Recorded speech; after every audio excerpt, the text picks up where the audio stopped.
Have you guys ever wondered that why, despite of having listed all the details about yourself in your resume, the interviewer still prefers to start the session by asking, "Tell us something about yourself"? Well, the reason for this is that interviewers like listening to information being presented to them in the form of verbal expression in contrast to referring to a printed document. Yes, this simply means that they directly like to hear from the horse's mouth that given a chance, how would the candidate like to narrate the story of his life in his own words.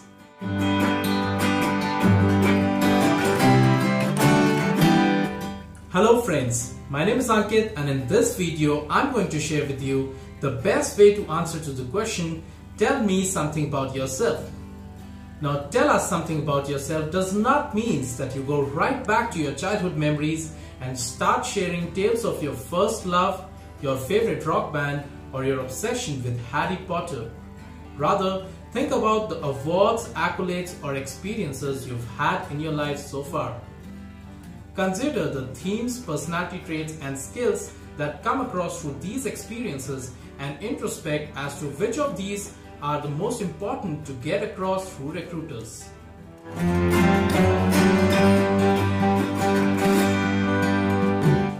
The first step in the introduction process is thanking the interviewer for giving you an opportunity to introduce yourself. So you could simply start your conversation by saying, "Thank you for providing me the opportunity to introduce myself." Or you could also say, "Thank you for shortlisting me for the personal interview round," which will show the interviewer your courteous nature.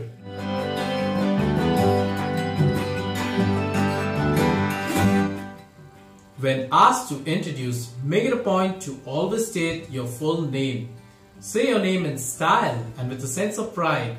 Say it in a way like these are the most wonderful set of words you've come across throughout your life, which will ultimately reflect your confidence level. One of the most common mistakes I've experienced candidates doing is saying, "Myself Akash Gupta" or "Myself Vikas Bansal," which is grammatically incorrect. The best way to state your name is by simply saying, "I am Akash Gupta" or "My name is Vikas Bansal."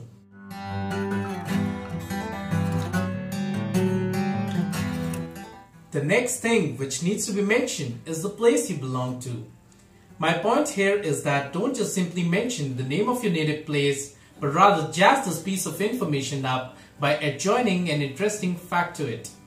So for example, you could phrase this sentence as, "I'm a native of the commercial capital of India, Mumbai. I have been born and brought up in the pink city of India, Jaipur."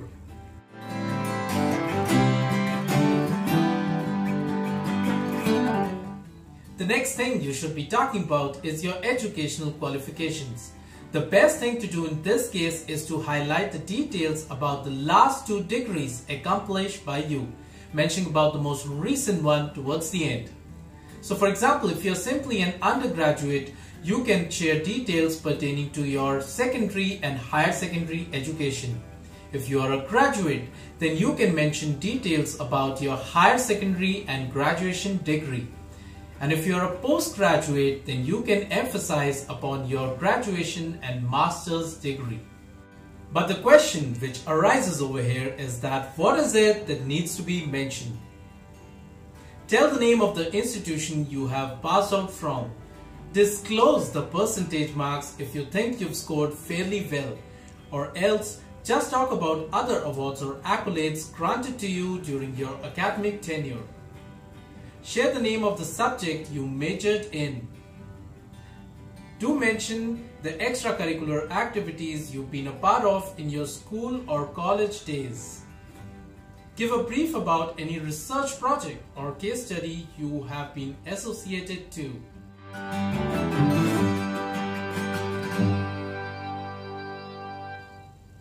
The next thing which needs to be stated is the reason for choosing the professional stream which you're already pursuing or wish to seek a career in. State a convincing reason which prompted you to opt for the particular stream and have your own unique reason to amuse the interviewer. So for example, if you're pitching for a sales job, you could say something like this. I wish to pursue a job in the sales and marketing department, as sales is all about helping other people to achieve their goals and solve their problems by introducing your company's product or services to them. So I would love to work for getting this genuine feeling of being useful to people. And if you're applying for a job in the hospitality sector, you can say something like, I chose to be in the hospitality industry as I believe I am a people pleaser and I like to bring a smile on people's face.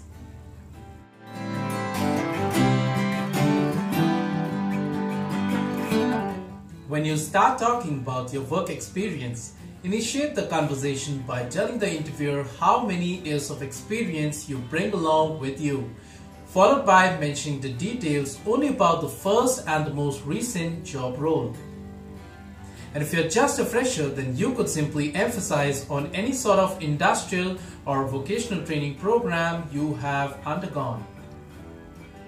I bring along a total of 7 years of extensive experience with me in the financial sector, wherein I started my journey with RS Enterprises as a general cashier, and in my last assignment I've been associated to Deloitte as an internal auditor.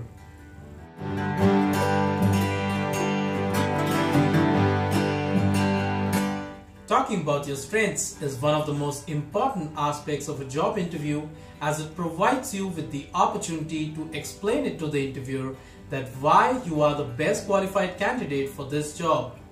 Highlighting on 3 key strengths works out to be the best in this case. My advice to you is that don't just simply pick any random strength you have been told by people around you that you have, like a good cook, a fast runner, a responsible driver, or helpful to friends. Because if these strengths are not relevant to the job role you're applying for, then they don't really matter to the employer. The best thing to do in this case is to understand the responsibilities of the job role you're applying for, and then try to find out which of your key strengths will relate the most to this role in specific, which will be music to the interviewer's ears.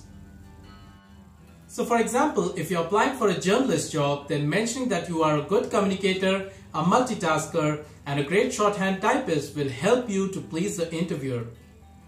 Or if you're applying for a leadership role in an organization, then stating problem solver, good team player, and being goal-oriented as your key strengths will make the interviewer like you.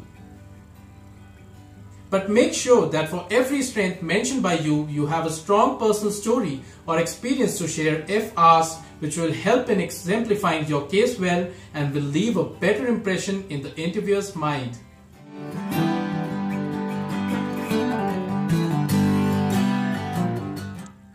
The next thing you should be talking about is your weakness.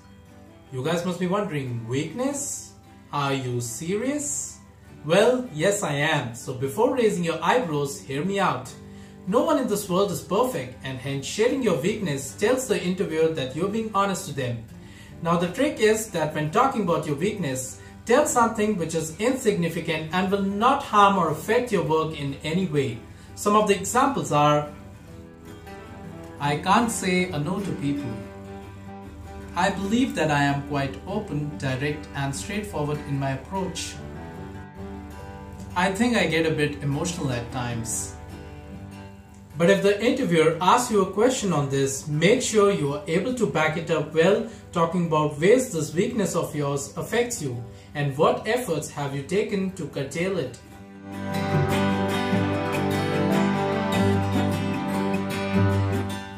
Declare your mission statement, which should be something which you religiously preach, and mention the name of your role model whose footsteps you follow to achieve your life's purpose. I am a strong believer of the saying that action speaks louder than words, which implies that just simply saying that you'll do something does not mean much. Actually doing it is harder and more meaningful. I regard my father as my true source of inspiration, as he is the most honest, considerate, and diligent person I have ever come across in my life.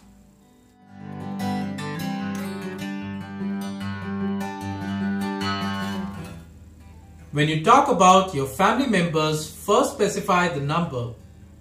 Start with mentioning about your parents and then come down to your siblings. You need not mention your family member's name, just the profession or occupation will do. Including me, my family consists of 4 members. My father, who's working as a scientist with a government organization, my mother, who's working as a fine arts teacher, and an elder sister who is working as a doctor by profession.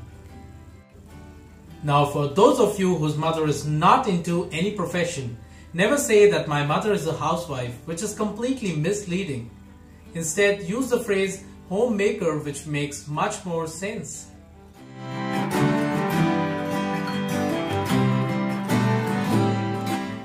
Talking about hobbies, try to lay emphasis upon the most interesting part-time activities you love to indulge yourself in. Learn to phrase your hobbies in a unique manner.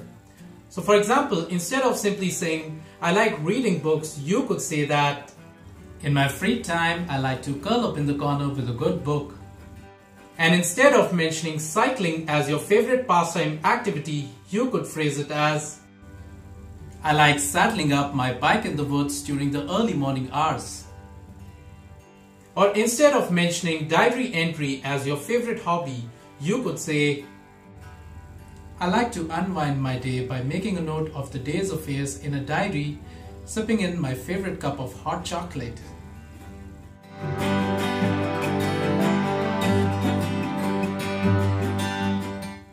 It is extremely important to throw some light upon your life's aim while introducing yourself. Now, aim can be split into 2 parts, a short-term and an ultimate long-term goal. People who are said to have a short-term as well as long-term vision are considered to be more futuristic and focused in their career. Let's try to see an example of this. My immediate goal is to get on to the managerial role within the initial 5 years of my working experience, and my ultimate aim is to become a successful entrepreneur in the restaurant business.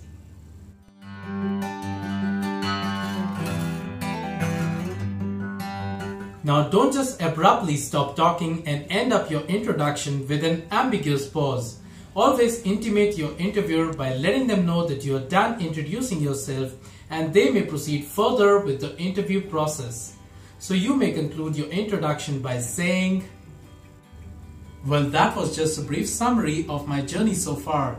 However, if you would like to know any further details, I would be glad to share it.